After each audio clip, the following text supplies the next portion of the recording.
बहुत समय पहले की बात है। एक छोटे से गांव में एक लड़का रहता था जिसका नाम मोहन था। मोहन की माँ बहुत दयालु और मेहनती स्त्री थी।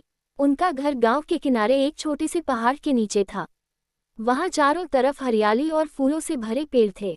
मोहन बहुत शरारती था। उसे दिन भर खेलना, पेड़ों पर चढ़ना और नदी में पत्थर फेंकना बहुत पसंद था। लेकिन उसकी माँ उसे हमेशा कहती थी, बेटा, काम भी जरूरी है। अगर तुम मेरी मदद करोगे तो हम दोनों जल्दी खाना बना पाएंगे। मोहन हंसकर कह देता, माँ, अभी तो मैं छोटा हूँ, जब बड़ा हो जाऊंगा तब करूंगा काम। माँ मुस्कुरा कर कहती, ठीक है बेटा, लेकिन याद रखना, मेहनत करने वाला ही सच्चा हीरो होता है। एक दिन गांव में एक छोटे से गांव में सोनू अपनी माँ के साथ रहता था। उनका घर बहुत साधारण था और वे बहुत गरीब थे। सोनू का पिता कई साल पहले गुजर गया था, इसलिए उसकी माँ ही मजदूरी करके घर चलाती थी। फिर भी वह हमेशा मुस्कुराती रहती और सोनू को हिम्मत देती। एक दिन माँ ने देखा कि सोनू उदास बैठा है। उसने प्यार से पूछा, क्या? एक दिन सोनी स्कूल से घर लौट रहा था। सड़क पर चलते चलते उसने देखा कि एक नन्ही सी चिड़िया सड़क के किनारे कांप रही है। शायद वह उड़ते उड़ते गिर गई थी। सोनी तुरंत उसके पास गया और बोला, डर मत छोटी चिड़िया, मैं तुम्हारा दोस्त हूँ। उसने बड़े प्यार से चिड़िया को अपनी टोपी में रखा और घर ले आया। माँ ने कहा, इसे थोड़ा दाना और पानी दो। सोनी ने वैसा ही किया। कुछ दिनों तक उसने चिड़िया की खूब देखभाल की। धीरे धीरे चिड़िया के पंख फिर से मजबूत हो गए। सोनू एक छोटे से गांव में रहता था। उसके पिता लकड़हारे थे और बहुत गरीब थे। हर सुबह वे जंगल में जाते, लकड़ियां काटते और उन्हें बाजार में बेचते थे।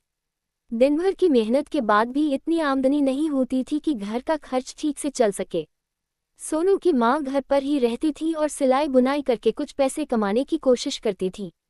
सोनू बचपन से ही बहुत होशियार और मेहनती लड़का था।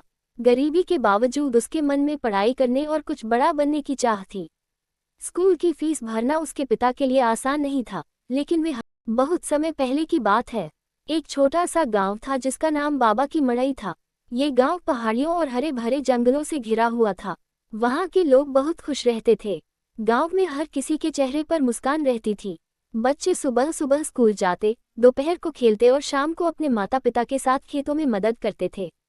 गांव के बीचों बीच एक बड़ा बरगद का पेड़ था। उसी पेड़ के नीचे एक बूढ़े बाबा बैठा करते थे। सब उन्हें बाबा मड़ई वाले कहते थे। वे सबको कहानियां सुनाते, बच्चों को अच्छाई बुराई का फर्क समझाते और कभी कभी छोटे छोटे कार्टून जैसे चित्र बनाकर सबको हंसाते। एक दिन गांव में अजीब घटना हुई। पास के जंगल से बंदरों का एक झुंड गांव में आ गया। वे लोगों के फल। गांव में सूरज ढलने का समय था। आसमान लालिमा से चमक रहा था। सरस अपने पिता के साथ खेत से लौट रहा था। पिता ने कहा, बेटा, मेहनत करने वाला कभी खाली नहीं रहता। सरस मुस्कुराया और बोला, मैं भी आपके जैसा बनूंगा पिताजी। घर पहुंचते ही माँ ने गर्म रोटियां परोसी। सरस ने माँ से कहा, आज मैंने बैलों को अकेले जोता।